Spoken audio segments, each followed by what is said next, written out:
Diskusyon na maiinit na issue, mga kuro-kurong pakikinabangan mo. Dito lang yan sa Diskurso, tuwing Lunes, 2:00 ng hapon. Hoy, kumusta po kayo? Magandang hapon. Lunes na naman po ng hapon. Ayan, Lunes kaya na naman. Mga nakagawian. Di manood ng Diskurso. Hey. Samahan nyo kami sa 30 minutong mainit na talakayan. Papa natin yung issue na mawawala dyan. Banatan. Ako po si Dexter Ganibe. Ako naman po si Rose Novenario. Nandito na tayo sa inyong pinakahintay, yung ating mga balita na Gora na. Talagang tumatak nito mga nakaraang araw. linggo. Mga nakaraang araw lang, di ba? Dahil unang-una dyan, may utos na. Utos nino yan? Pangulong Ni Pangulong Bongbong Marcos. Sa wakas, kumibo na siya on Pogos, no? Tsaka Illegal drugs. Oo. Wakas, nagsalita na dahil rin tinitiyak siya. ni Pangulong Bongbong Marcos na magkakaroon ng isang whole-of-government approach sa crackdown ng illegal Philippine offshore game Pogo at illegal na droga sa bansa. Ni Marcos ang kanyang pahayag, sunod nung lumalakas kasi. Panawagan. Alam mo, lahat ng branch of government, lahat ng branches, judiciary, hindi pa yata kumikita. Oo. Dapat yata panawagan yung judiciary dyan. Kasi alam mo, tingin ko dyan, kung ibaba ni Presidente Marcos yan po, laking ginhawa eh. Alam mo, magkakaroon ng mga mapayapang komunidad. Tapos, yung mga Pogo kasi, nasasangkot ilang illegal na mga activity. At hindi lang basta illegal. Nakita mo ba yung may isang video na nakita si Gilbert Cruz ng Potential Anti-Organization? Yung rescue, medwa ni-raid nila yung sa Porac. Yung Chinese, nakakadena pa dun sa frame ng kama. Tinotorture siya. Ang dami niyang torture marks. Tumataka siya, nakakabit siya sa kanya dun. Baka ito na yung mga gusto palis. Oo, hindi. Nung raid, siyempre, tawag dito, parang umiiyak na nanawagan. Siyempre, Chinese yung salita. Hindi nila. Binuksan nilang puwersa yung yung kwarto. Ayun, tumambad sa kanila yung ganong itsura. Tapos yung isa naman nga, tumatakbo dun sa may grounds nung Pogo Hub, na nakakabit pa siya dun sa frame ng kama kung saan siya nakakadena. Dala niya. Baka ito yung mga, tumakas. Magsalita. Yan? Parang umerta. Alam mo ba yung umerta? Yung code of secrecy yan sa mga sindikato. Pangga ilang kending lang, Porac na. Pero medyo, muna. Ikong pa yung bibig. My lips are... Tungkol doon sa usaping ban. Pamor na ipaban na. Naman? Ano kayang hinihintay niya? Ikaw maghulaan nga tayong dalawa. Ano kayang hinihintay niyang hudyat para magdesisyon sa mag-iban niyang Pogo? Tingin ko kung marami yung nagagamit siya. Siguro kailangan timbangin kung... Maghihintay pa siya na mas maraming biktima? Hindi, baka mamaya. Hindi, kasi di ba may nag-iimbestiga. So pag hindi mo ba sapat yun kung tayo nga ordinaryong tao? Ilan lang. Baka mga, mga 5% lang ng buong Pogo sa Pilipinas ay... Hindi, kasi alam mo nung nagkaroon ng hearing sa Senado nung Wednesday, ang sabi mismo ng PAGCOR, parang 60 plus lang yung legal na Pogo, di ba? The rest, yung 200 plus na parang para subcontractor ang dating. Di pala nagbabayad ng buwis yun? Hindi. Ibig sabihin, hindi natin iindahin yan. At saka, di ba? Siguro naghahanap ng alternatibong mapaglalagyan yung mga mawawalan ng trabaho doon sa mga legal. Tsaka bakit natin ipalalaganap yung kultura ng gambling? Di ba? Bakit hindi tayo magkaroon ng quality jobs? Trabaho para sa kanila. Ibig sabihin yung matitinong trabaho. Diba, pag-aaralin mo yung anak mo sa kolehiyo, tapos papapasukin mo dyan, kunyari call center yan, di ba? Pero Pogo pala, di ba? Nagsunog ng kilay sa eskwelahan para lang maglingkod sa sugalan. Parang hindi maganda. May tama ka. Di ba? Sabi niya, nagbuo na ng task force itong DILG para tugunan yung mga illegal Pogos. Kasi kailangan din, siguro nga, tama nga din naman, baka kailangan idaan din sa proseso. Pero dapat mabilis.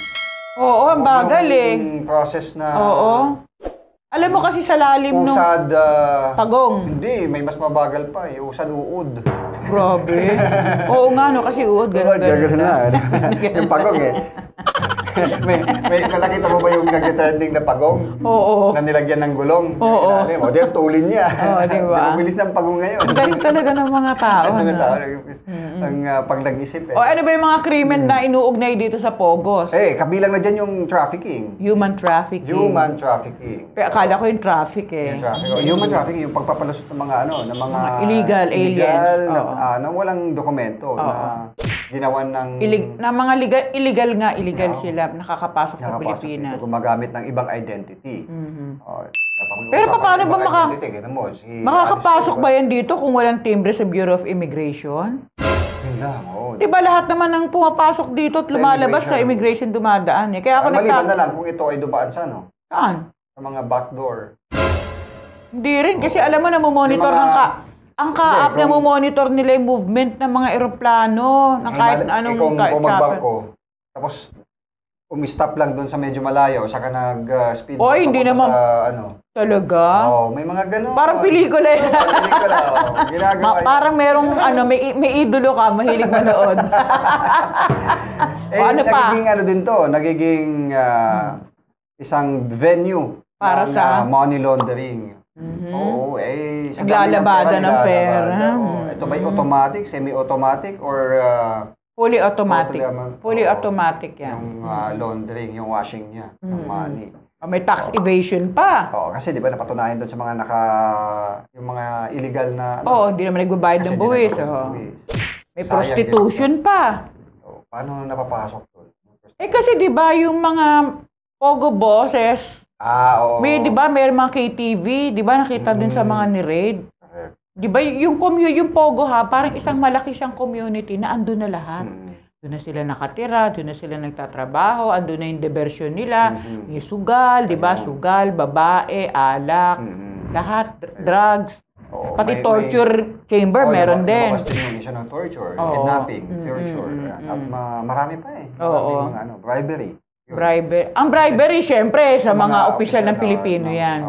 Kasi paano nakakalusot yun? Di ba? Paano hindi... Pero may matinong suggestion si NEDA Secretary General Arsenio Balisaca. Ano ba sabi niya? Sabi niya, dapat ang focus ng pamahalaan ay lumikha ng quality jobs. Good job, not the gambling job. Tama. Dapat may tama talaga doon si Balisaca. Kasi marami naman na niyang oportunidad para sa Pilipinas, para doon sa ekonomiya ng ating bansa at sa mga manggagawa na yun yung dapat na pagsumikapan daw ng gobyerno. Pagsumikapan ng gobyerno na makalikha ng mga trabaho na hindi naman yung diba? Yung mga manggagawa. Hindi, at saka bagsak yung moral values mo diyan eh. Correct. Ewan ko doon lang sa usapin ng moral values dapat maantig na si presidente diyan eh. Malay mo baka mamayang hapon. Baka tawagan ka, Dex, baban ko na. Or bukas. Total nanawagan ka na eh.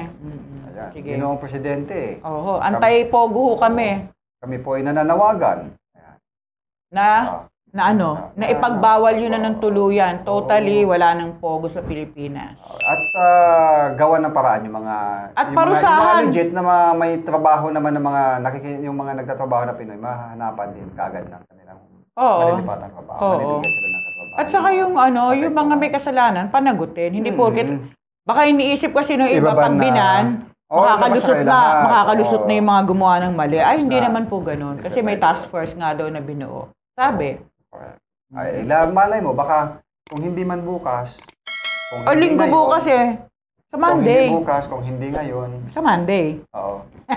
Malay mo, balang araw, kantaya tayo na. Monday nga pala ngayon. Malay mo, balang araw, sa kanyang SONA, baka banggitin niya yan. Talaga, pang SONA talaga. Okay. Para mas malaki yung impact. Diyos ko, magkakandara pa na naman tayo sa breaking news niya. Diyos ko, nakakairita. Sabihin mo na kasi ngayon. Talking about SONA, yung prioridad ngayon ng tinitingnan nila, paano? Or May bagong bagong statement na galing sa House. Oo nga, alam mo, nairita ako doon kay House Secretary General Reginald Velasco. Medyo nairita ako. Kasi ang focus niya, sa bagay, in fairness to him, sinabi niya yung statement na parang ipinagbabawal niya yung protest clothing. Bago nagsalita, si Vice President Sara Duterte. Nauna na isang araw. So, yun yung gusto niya na wala muna mga protest clothing. Pero hindi makatarungan yun. Statement clothes. Pakailan mo dun sa susuot nung ang focus mo dapat yung security ng mismong security ng batasang pambansa mismo ng building. Kasi 'di ba napanood mo ba yung mga series sa US yung mga yung Designated Survivor. Tinapos ko yun, ha. Oo. May mga version na ngayon, may version ng Korea, may version talaga. Ito na, tirahin mo na. Dahil nga nagbabala si House of Representative Secretary General Reginald Velasco na hindi papapasukin. Hindi papasukin? Parang sa plenary hall daw yung sino mo magsusuot ng protest clothing o posibleng maaresto at ma-detain. Ma-detain doon Ma-detain, magsusuot ka ng statement clothing, di-detain ka na. Ano naman ito? Kaya umalma si ACT Teachers Party List. Si Party List Representative Franz Castro. So, ang sabi ni Teacher Franz ay paglabag ito sa pagbabawal. Ang pagbabawal na ito ay paglabag sa freedom of expression. Siyempre. At dapat itong tutulan. Gayunpaman, magsusuot pa rin daw sila sa Makabayan Black ng mga kasuotan na magpapakita sa tunay na mga hinaing at kahilingan ng mamamayan sa SONA. Yan naman pala. Yan. So, nasa kanila na, ipapatupad ni Velasco yung kanyang banta na hindi papasukin. Alam mo, mas maaagawan na eksena ng Makabayan Black. Yung SONA mismo. Kasi yun ang magiging balita. Yun ang magiging balita, totoo. Kaysa yung talumpati ng Pangulo. Oo, totoo. Kaya kaya medyo etong statement naman ni Vice President Sara Duterte. Ano kaya masasabi ni Velasco rito? Kasi 'di ba sinabi ni Sara nung nakaraang araw ay sabi niya, I will not attend. I designated myself as the I appointed myself as the designated survivor. Alam mo, cryptic message yun. What is designated survivor? Search lahat ng dami. Yung pala may series sa Netflix. Designated survivor. Tagal na yun. Kaya di ba naalala mo dati? Ako na napanood ko yun nung si Senator Lacson. Meron siyang may pinahil siyang bill dati. Yung 2020. Kasagsagan nun nung nagtitrend yung designated survivor sa Netflix. Kaya sabi niya, alam mo kasi sa Amerika, talaga may batas naman tungkol diyan. May batas sila tungkol diyan. Na may isang miyembro ng gabinete na hindi talaga padadaluhin. Every year yan sa State of the Union ng Pangulo, every year may isang cabinet. May isa na hindi alam ng karamihan na siya yung designated. Talagang bubulungan ka lang, ikaw yung designated survivor, huwag ka pupunta sa tayo lang nakakaalam nito. Top secret yun Top secret lang yun. Na hindi nga ina-announce na, si congressman siya yung designated. Hindi. Kaya natawa ako rito kay Vice President Sara, di ba? Bakit tawag din na siya cabinet member? Oo nga. Nag-resign na siya as DepEd As DepEd, siya effective July 19, pero ang SONA kasi is July 22. So, wala ka na sa July 22. Diba? Kung pupunta man siya, invited. Kung in-invite man siya, invited siya as Vice President. Tsaka wala kang kapangyarihang italaga yung sarili mo. Diba?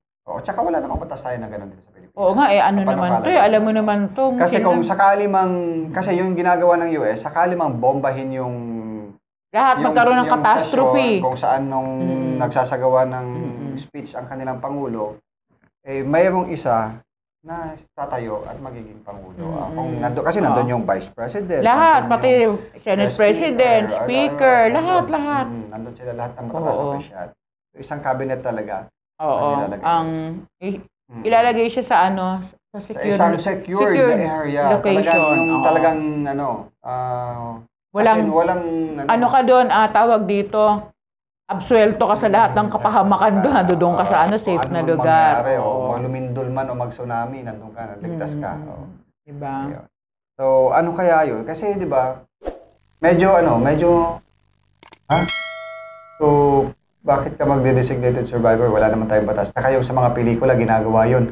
Tapos yung, pelikula, yung sa Netflix, biglang may mangyaring bobombahin yung yung... Oo, alam mo, natatakot ako dyan kasi kung totoo kung may katotohanan yung revelasyon ni Arturo Las Cañas at saka ni Matubato, ito yung mga self-confessed na Davao Death Squad Yes.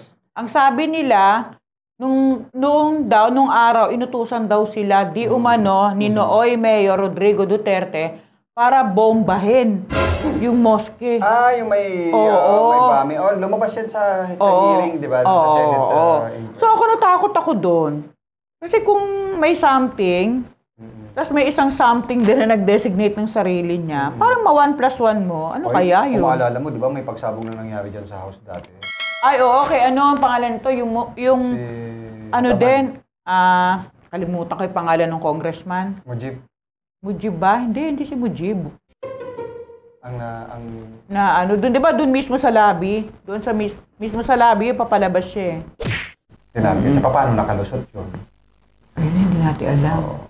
Security. Pero hindi kasi SONA, no? Hindi naman SONA nun. Kaya, kahit na.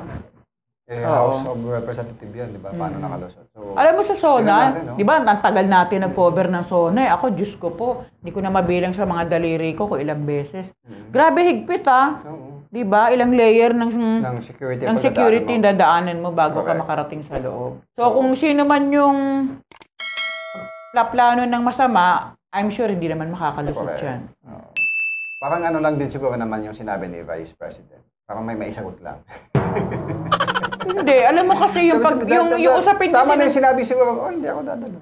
Yung usapin ng hindi kasi yung masama sa panlasa ng mga tao yun. Baka kapapanood niya lang ng designated survivor. Kaya... Hindi, alam mo sa totoo lang, yung mga pagbibiro, pag ordinaryong tao nagbiro, hinuhuli, dinidetain. Bakit pag matataas na opisyal ng gobyerno nagbiro tungkol sa security, pinapalagpas lang, di ba? Parang hindi yata fair yun. Designated survivor equals security and safety. Yung cryptic yun cryptic message yung para sa iba. Continuation ng ng line of succession sa mga opisyal. Oo. Tsaka lalo na ngayon, hindi naman sila bate. Di ba? Away sila Away sila ni Junior. Di ba? Sila ba mag-away o yung Hindi sila. Di ba nag-resign na nga siya sa cabinet. Ayun, kaya... tignan natin, paano kaya? Paano natin titignan? Abangan natin. Uy, magko-cover kaya tayo. Tignan natin kung sino ang designated sa ang designated. Para kay Velasco, saan mas mahalaga? Yung security o yung... Bantayan mo yung isusuot ng mga dadalo. Sige nga, ano ang prioridad? Comment your answer. Diba? Siyempre, lalo na ganyan, may mga pakulong designated survivor chorba. Hindi, wag nating baliwalain. Seryosohin natin yun. Kasi para sa akin, pagbabanta po yun. Pwedeng mapapunta dun sa pagbabanta yung sa mga dadalo. Diba? Anyways, ayan. Kaabangan na. Ilang na lang. Next Monday na. Next Monday na. Ang SONA. Tama. Next Monday na ang SONA. 7 tulog na lang. Yan. Yung mga hindi natutulog, baka walang tulog. Hoy, pag hindi natutulog, alam mo na may bisyo yun hindi maganda yun. Lagot kayo dun sa crackdown ng mga illegal drug. Buti na hindi na uso tokhang sa aming pagbabalik abangan nyo.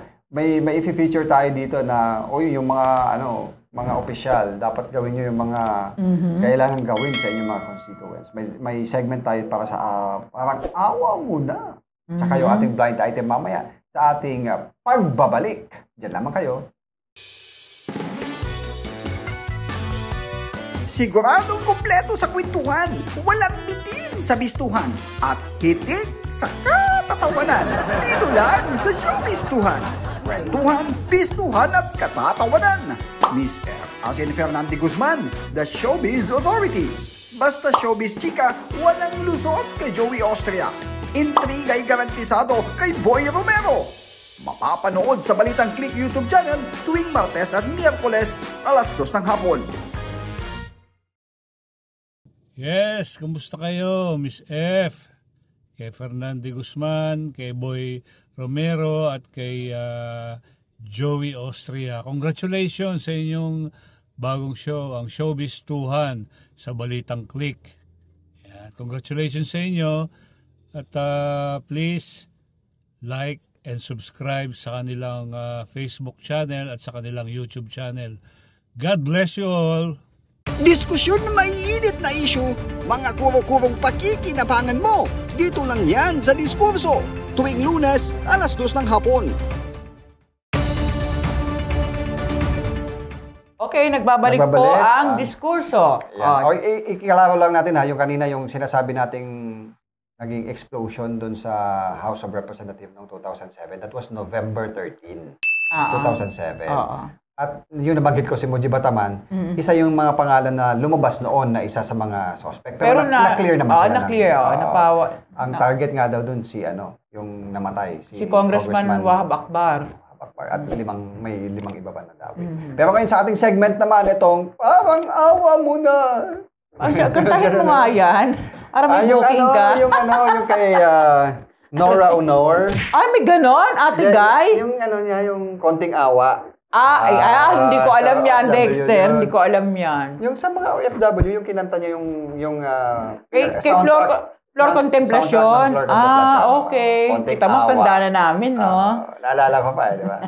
Kinover ko kasi yun, yung Floor Contemplation. Eto, yung ating parang awa muna. Yung health center, covered court, sa Bagong Silang. Sa Caloocan yan, Barangay 176. Oo.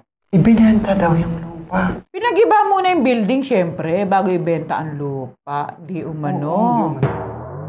Paano yan? Marami yung naghihimutok ngayon dun sa ginawang pagpapagiba sa covered court at dun sa katabi nitong health center, dyan sa Bagong Silang, ha? Sa Phase 1. Sa Caloocan City, na umano'y pinagbili at para pagtayuan daw ng isang supermarket. Alam mo, basic service yung, di ba? Health. Hindi, sabi naman yung itatayo dyan, pagbibilhan naman ng makakain. Ay, pero hindi mo maisasantabi yung kalusugan. Bakit mo na... Saka yung recreation, dahil yung covered court, yung basketball court yun eh. Tapos yung ibang event doon, sa Bagong Silang, doon din ginagawa sa covered court. Kailangan maging malusog. Ang Pilipinas pa naman, ang isa sa mga problema sa malnutrition, dahil Nutrition Month ngayon, yung stunting. Pagkabansot. Ay, dahil... Naku, bubusina ka. Bubusina ka. Diba, dahil kailangan natin yan. Ano pa naman ngayon? Kung biktima ng stunting yung nagbenta, paano? Yun nga kasi mas inuuna yung negosyo sa Sorry po. Para sa health center, para dun sa paano ba yun? Paano pagpapacheck yung mga nanay na pati alam mo, ang balita ko, ultimong hayop, libre ang bakuna doon. Ngayon? Wala na. Nasaan na yung kanilang health center ngayon? Walang ipinalit. Ngayon lang daw nangyari yan. Sabi nung lola, wala na silang mapupuntahan. Kasi ang mga sa barangay, sa mga health center, may mga pinamimigayan ng mga libreng gamot, sa maintenance, lalo na dun sa mga walang-wala talaga ng mga saka yung TB Medin Tuberculosis Medicine, libre dyan. Ayan, mga bakuna sa mga less fortunate na mga residente. Para sa mga nanay, para sa mga saka yun, alam mo, saan ilalagay yun pa? Naka-enshrine dyan sa Constitution na yung, kasama yan sa basic nating karapatan. Hindi kaya karapatan natin sa free health service, ha? Hindi kaya ililipat lang ng yung sa bulsa, yung pinagbentahan. Ano ba yung sinasabi mo? Yung bulsa, ano ba? Yung kanilang pera, ano ba? Ano ba yan? Naku po. Tinatawa lang natin, pero seryoso pong usapin yan. Dahil isa sa mga basic services na maihatid ng isang local government ay para matiyak na malusog ang kanyang mamamayan. Paano mo matitiyak na magiging malusog yung mamamayan mo kung tinanggalan mo ng health center? Inalisan mo din ng area kung saan pwedeng mag-exercise, pwedeng mag-zumba, pwedeng... Saka yung mga, alam mo, kahit graduation, nakakapag dun eh. Pwedeng magsagawa ng graduation, yung mga maliliit na mga party, yung mga maliliit na pagtitipo ng barangay. Lalong magiging bansot ang mga... Aray ko! Sabi ko sa'yo, bubusina ka eh. Di ba? Baka naghahanap ng damay.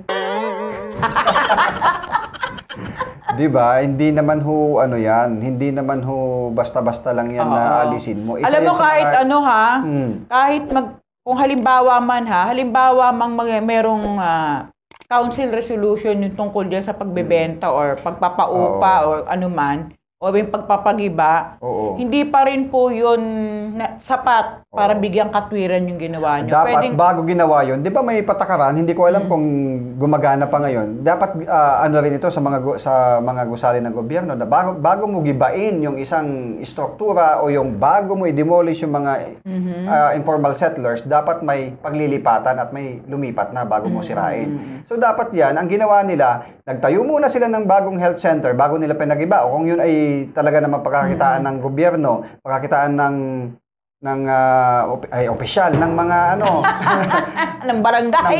Barangay ba? Malay mo, kikita yung barangay doon para may idagdag na pondo. Dapat nagtayo muna sila ng separate na bago na health center bago mo gibain yun. Saan nga pupunta yung mga may sakit dyan? Yung si Lola, yung nakapanayam natin, kaya na siya tumanda sa bagong silang eh. So talaga sobrang lungkot niya sa nangyari. Hindi niya alam, hindi rin sinabi kung saan sila pupunta. Wala. Baka sa munisipyo na, layo kayo dapat, kasi sa mga barangay, kaya nga mayroon tayong barangay health center, mayroon tayong mga pinaka-basic unit ng ating government dahil dyan, para hindi magsiksikan sa City Hall. Teka muna, may idadagdag lang ako. Ang bagong silang kasi, ayan na may pinakamalaking bilang ng botante na barangay sa buong Pilipinas. Ayan yung pinakamalaking barangay. Most populated barangay. Oo. So, paano yan? Doon na sila sa ano. Meron kasing bago raw ospital dyan, kaya lang... Doon na lang daw. Hindi, sad to say, pagpupunta ka ron, tuturo ka din doon sa Tala Hospital. Kasi wala yung doktor, wala yung gamot, wala yung something. Paano kaya yun? Kaya ito tawag dito sa panahon... Malamig-lamig sa ng panahon nakakainit ng ulo. Paano na yan? Kailangan nila magpaliwanag dyan. At kung katanggap-tanggap ito, ang magdidesisyon dyan korte. Korte ba o ombudsman? Ombudsman. Baka pwede silang makasuhan. Sige po. Kasi basic needs yan. Isip-isip din kasi, di ba? Parang awa nyo na. Magtayo na kayo ng health center na alternatibo dyan. Hindi, parang awa nyo na. Huwag nyo na silang iboto. Sa ating pagbabalik, yung inyong pinakaabangang blind item. Siguradong kumpleto sa kwentuhan, walang bitin sa bistuhan, at hitik sa katatawanan. Dito lang sa Showbistuhan. Kwentuhan, bistuhan at katatawanan. Miss F. as in Fernando Guzman, the Showbiz Authority. Basta showbiz chika, walang lusot kay Joey Austria. Intriga'y garantisado kay Boy Romero. Mapapanood sa Balitang Click YouTube channel tuwing Martes at Miyerkules, alas 2 ng hapon. Shout out sa Showbistuhan sa Balitang Click. Shout out sa inyo dyan. Showbistuhan, shout out po sa Balitang Click. Diskusyon na maiinit na issue, mga kuro-kurong pakikinabangan mo. Dito lang yan sa Diskurso. Tuwing Lunes, alas 2 ng hapon. Oy, eto na! Ang pinakaabangan. Eto na! Galing talaga booking ho, booking si Dexter. Mr. Adobo ng Kankalo. Saan lugar tong Kankalo? Over there? Oo, Kankalo. Ang tawag dun sa Caloocan, Kankalo eh. Kankalo. Mr. Adobo ng Kankalo, nagkalat ng lahi. Nagkakalat kasi parang may kakayahan pa eh. Medyo bata-bata pa tong lolo mo eh. Talaga. May plano yatang magtayo ng sariling yan. Kingdom of Kankalo. Oo. Yung gigolo to eh. Gigolo ng city. Dahil mahilig siya sa chicks. Mahilig sa chicks. Hindi sa chicken Hindi, chicks talaga. Maliliit pa. Bisyo raw ni gigolo, maghasik ng mabagsik niyang similya. Naku po. Sa mga kababaihang kapuspalad. Kapalit ng trabaho. So, ang ginagawa pala nito, yung mga may asawang babae, ang paborito niyang bombohin. As in, buntisin. Wala. Ay, ito si Sir, para daw hindi kasi mahalata na siya yung nakabuo. Kasi kaya gusto niya, may asawa yung babae. Pero pag sinilang daw yung bata sa mundo, yung kawawang babae na sinamantalan niya yung kahinaan, pinababayaan. Wala. Dapat pwedeng humingi ng support. Ay, kanya lang, hindi siya pwedeng humingi ng support kasi may asawa nga naman. Oo, kaya mautak din to, no? Oo. Saka naglalabas ng init, no? Init ng ulo. Ang galing mo. Sarap mo, tirisin. Di ba?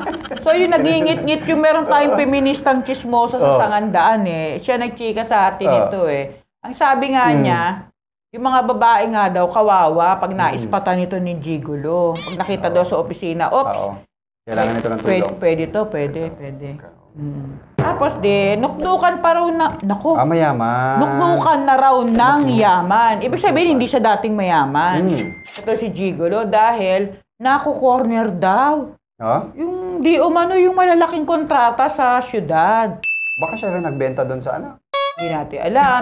Ito may comparison si chismosa sa Sangandaan. Sabi niya, maluluma daw si Alice Go sa marangyang pamumuhay at ari-arian ni Gigolo. Baka may 3 helicopter yun, 5. Teka, tingnan natin yung sinabi ni Hindi kaya close din sila ni Guo, di ba Guo? Kaya nakabili siya ng lupa sa Tarlac na ginawa niyang komersyal na pasyalan. Kanino naman kaya ang yate at helicopter na ipinagmamalaki ni Gigolo sa social media? Nagpo-post pa kasi itong lolo mo May hangin din sa ulo to no?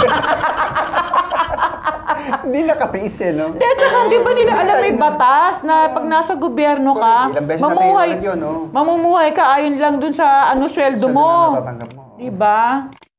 Kaya itong mga chismosa natin may anti-corruption advocacy pala. Kaya binabantayan nila yung mga corrupt. Thank you. Yung sa mga nagbabantay sa ating mga last chismosas dyan. Oo. Saludo tayo dyan sa mga yan. Di ba? Kasi kailang bantayan. Kung pera nila yun, di sarili nila. Pero kung pera ng ng gobyerno. Pag binuls ako na yung pera ng bayan, pera ko na yun. Hindi di ba? Baka gano'n ang pag-iisip nila. Pag ninakaw na nila, kanila na. Yung budget, yung pera ng bayan, may nakalang budget yan. Para kung saan. Hindi para doon sa personal na gastos sila, personal na tawag doon. Kapakinabangan nung kung sino mang opisyal yan. Anong clue natin? Ginawa raw manpower agency ni Gigolo ang City Hall. Dahil halos lahat daw ng departamento ay napapasok siya ng Anong ibig sabihin niyang kadugo, kaibigan, at kaklase. Nung panahon kasi ni Pinoy, may kabarilan. Ito wala. Kadugo, kaibigan, kaklase. Paborito niyang ulam, yung adobo. Ay! Adobo? Pambansang ulam? Kaklase ba ito ni Kevin Cosme? Yun ang hindi natin alam. Kasamahan ni Kevin Cosme to o boss ni Kevin Cosme to? Posible. Yun na yun. Diba? Kung kilala nyo, comment nyo sa ating comment section. Lumipas na naman po ang panahon. Ang 30 minuto lang naman. Si Dexter, Parang pag lumilipas ang panahon. Kinadala pa sa kanta no? Ayan. Hanggang sa susunod na meron pa tayo sa Lunes kasi Sona yun. Sona, baka tayo, naka-monitor tayo sa Sona niyan. Baka ang ilalive natin yung Sona ni Presidente. Hindi, para maaga tayo kaysa sa Sona. Pwede pa siguro. Pwede pa naman. Kasi ang Sona is 4, no? Mga 4:30, gano'n. So may mga may mga pre-programming, kumbaga, yung 2 to 3. Ayan, next Monday, subaybayan natin. Siguro magbibigay lang tayo ng mga konting pre-Sona. Tapos, sunod-sunod na yung ating panonood dun sa kung ano man yung magiging plano ng Pangulo sa susunod na taon. Ilalahad niya yan, yung mga nagawa niya nitong nakaraang taon at yung mga gagawin niya sa mga susunod na taon. Okay. Pang ilang taon na ba niya? This is the third. Pangatlong taon na niya. Pangatlo. Going to third na. Pangatlo. Pangatlo. Ayan. Kaso, itong pangatlong... ang pagkakaiba kasi nito, Dexter, kasama sa magiging plano na niya yung panahon ng midterm election. Kasi, kaya aabangan natin. Itong pangatlong taon niya ay election period to. Para dun sa midterm. Sa mga local government officials, mga 12 senador at mga congressman. Ayan. Okay. Hanggang sa susunod na Lunes, ako po si Dexter Calibe. Ako naman po si Rose Novenario. Diskusyon na maiinit na issue, mga kuro-kurong pakikinabangan mo. Dito lang yan sa Diskurso, tuwing Lunes, 2:00 ng hapon.